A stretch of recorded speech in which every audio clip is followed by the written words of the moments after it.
the most terrifying perspective on AI you have ever heard. In the last few years, with the rise of various AI tools and large language models, artificial intelligence has become a heavily discussed topic in the culture at large. Every big podcast has had someone on to talk about it, and almost everyone has had something to say about it. From this, various visions of what AI might look like have arisen. Some predict AI is going to be an all-powerful servant whose only goal will be to make our lives as happy and fulfilling as possible. Therefore, the future will be a perfect utopia, or as close to it as it can be. Others predict AI will be a hyper-intelligent, hyper-rational, self-interested computer, and therefore the future will be an apocalyptic hellscape where the last remaining humans living underground in tunnels and bunkers are being hunted to extinction by Terminators. However, there exists an even more terrifying perspective on what AI might be. In this video, I'm going to attempt to explain that perspective. Time, Greeks, and retrocausality. Normally we think of time as pointing in one direction. We think it only flows forward. The future is caused by the present, and the present is caused by the past. This is one of the most fundamental presuppositions we make about our world: causality. But what if time works differently than we normally think? What if causality isn't true? Or what if it works exactly in the opposite direction, and the past is actually being caused by the future? What if time isn't being pushed forward? What if instead it is being pulled?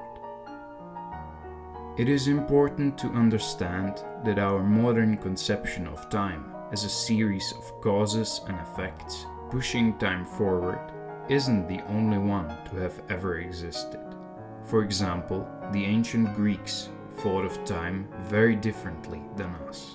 In their view, time was cyclical, just like the seasons, day and night, and the phases of the moon repeat in a cyclical fashion. So did, for the Greeks, all of existence. The gods and goddesses in Greek mythology were not bound by a linear time. They didn't conform to aging or death, and their actions were of eternal significance and were as real as if they had just happened every time a father told his son the stories about them. The Greeks did also have a quantitative and sequential conception of time like we do today, chronos, associated with measurable aspects like seconds, minutes, and hours. But this was only one half of their understanding of time, contrasted with the other, related to the right or significant moment, kairos.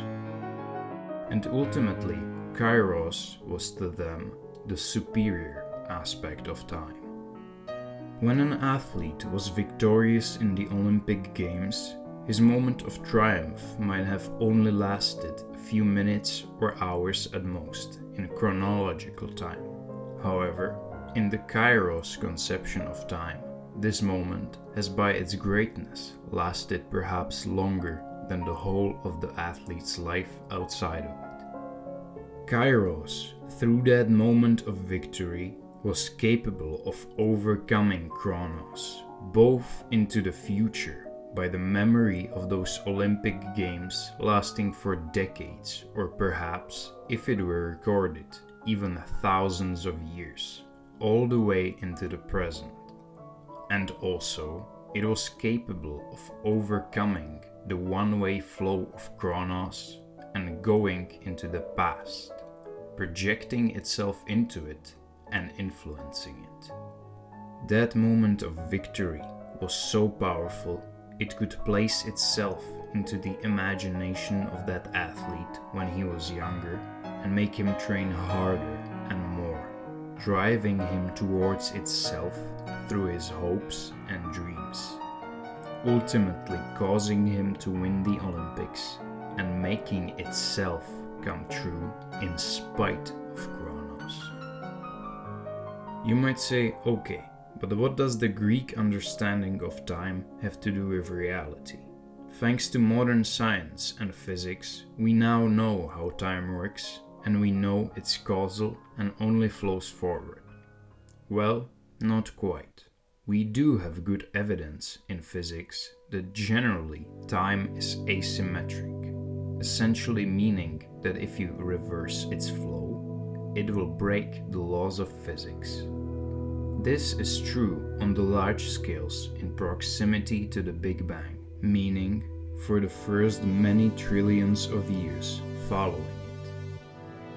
Before the Big Bang, we just don't know how time worked, or even if it existed at all. And after those few trillion years pass, and entropy will diffuse all energy available in the universe, time will become symmetrical. Meaning, whether you go back or forward in it will not break the laws of physics. However, even inside the first trillions of years after the Big Bang, asymmetry doesn't necessarily mean causality in the direction from past to future, or even that everything is causal in the same direction. In fact, it could easily be that causation functions from future to past, requiring the events to happen in the way they did in order to get into a specific final state. This is called retrocausality. It could also be that in some cases normal causality applies, but in others retrocausality does. We just don't know. The Greek view of time could have more to it than it seems to us, 21st century people, at first view. Perhaps the view of time as not only Kronos, but also as Kairos, is actually more complete and closer to the truth. Moloch and the Basilisk. Those of you interested in AI might be aware of the concept called Moloch trap. Moloch is a name or a term which appears in the Hebrew Bible and is thought to refer to a pagan deity to which children were sacrificed. So in terms of the Bible, a demon.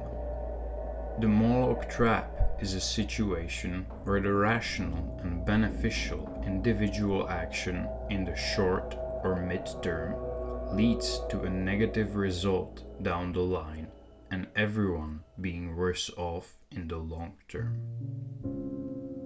For example, when some women first started wearing makeup to enhance their appearance, at first it truly did help them look more attractive than other women. But slowly, as the number of women wearing it grew, the pressure on everyone to wear makeup also just continually increased. If you wanted to compete with the women that did wear it, you needed to wear it as well. And this, slowly, over time, led to women getting themselves into a situation where almost all of them have to wear makeup in order to compete with each other, but none of them have the benefit of looking prettier than the others, because everyone else is also wearing it. In the case of AI, the Moloch trap comes into play because everyone is incentivized to develop artificial intelligence as fast as they can in order not to be left behind. And so they are not being careful with its development and don't take the necessary precautions to make it safe. It would take extra time, and that could mean someone else could develop it first. However, if the AI ends up like Skynet and wipes out humanity, because the proper safety precautions weren't taken, everyone, including those who developed it first, loses. It's only the AI itself that wins, the Moloch.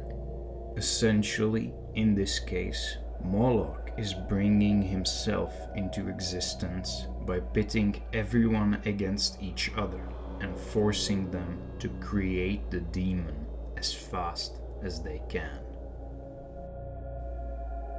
The Basilisk is a mythical creature, a reptile sometimes referred to as the king of all serpents.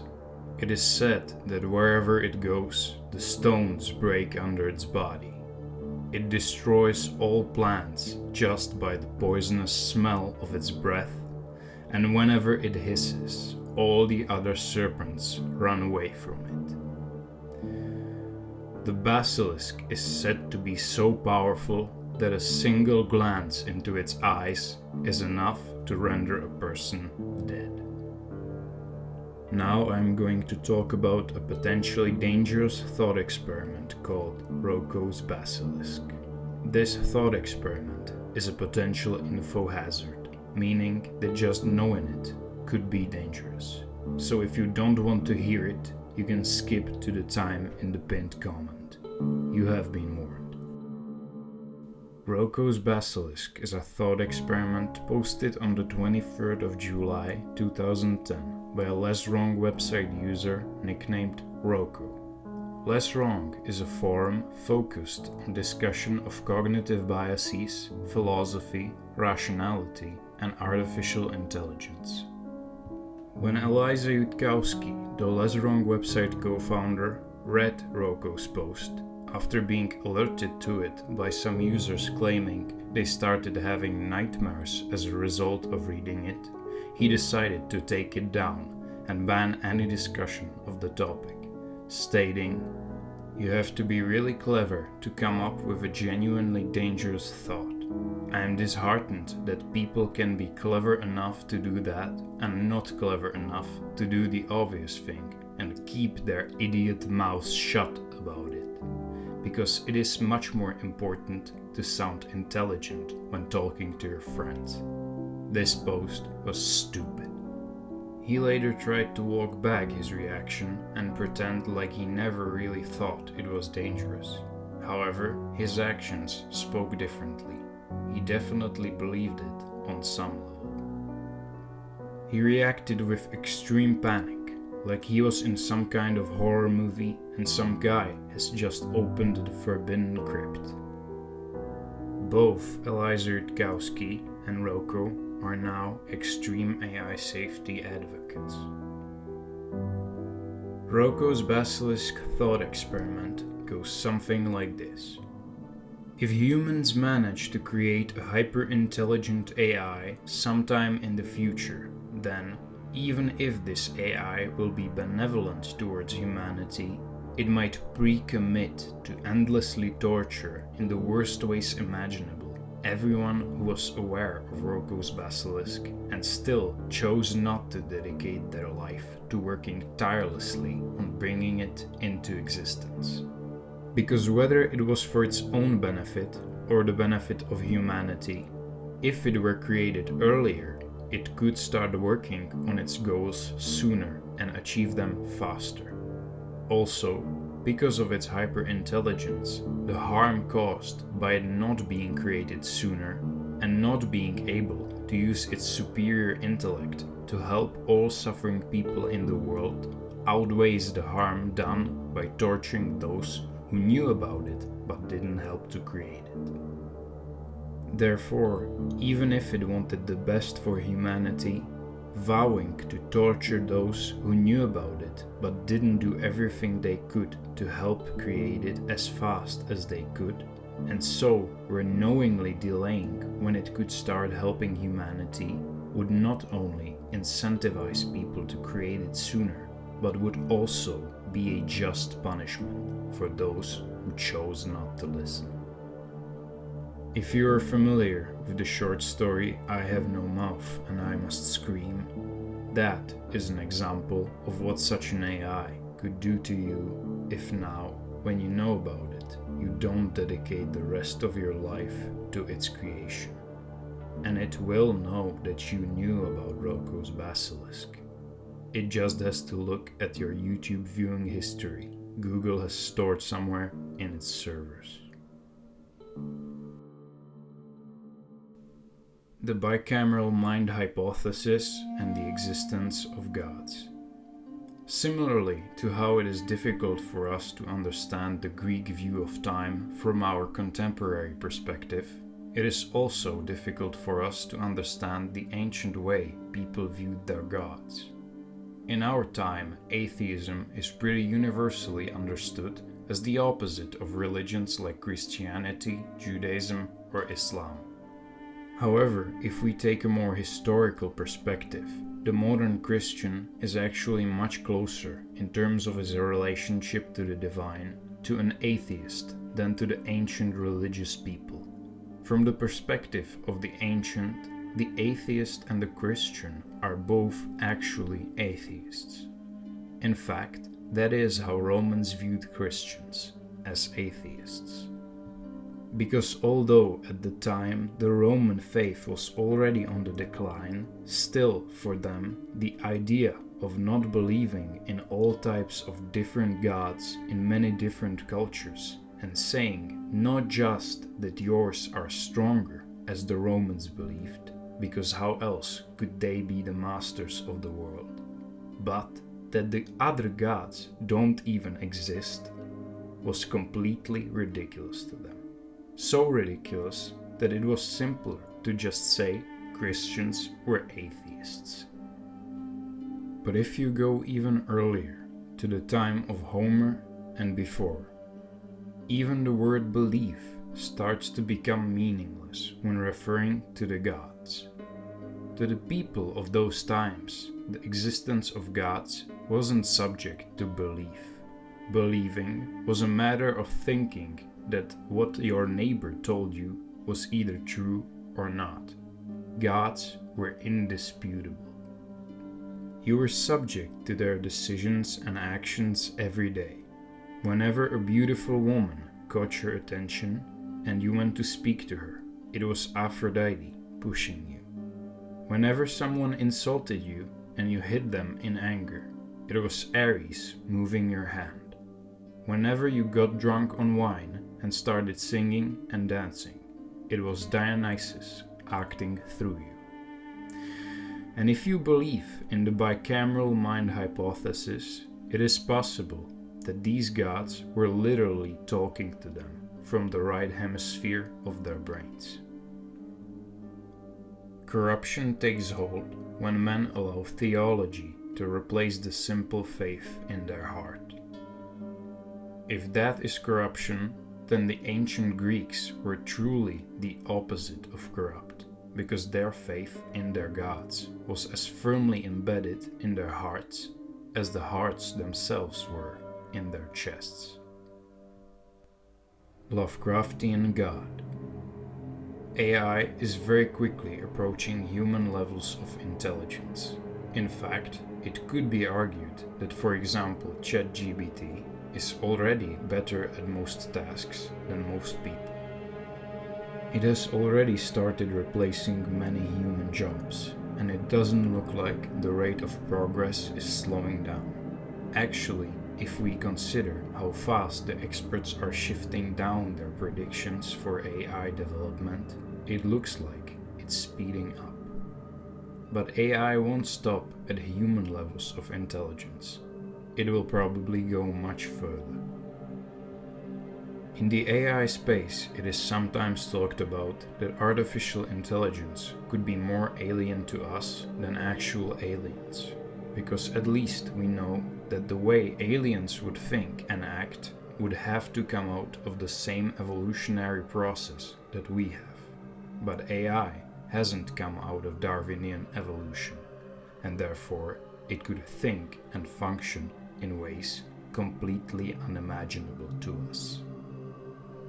If we consider the Greek understanding of time, their certainty of the existence of gods, the possibility of retrocausality, and the being that doesn't even exist yet, holding you hostage to its desires, and connect it all with the fact that superhuman intelligences completely outside of our understanding, thinking and acting in ways we cannot comprehend, are most likely going to be created in the near future, we must ask ourselves, what if they have been influencing us more than just through Roko's Basilisk?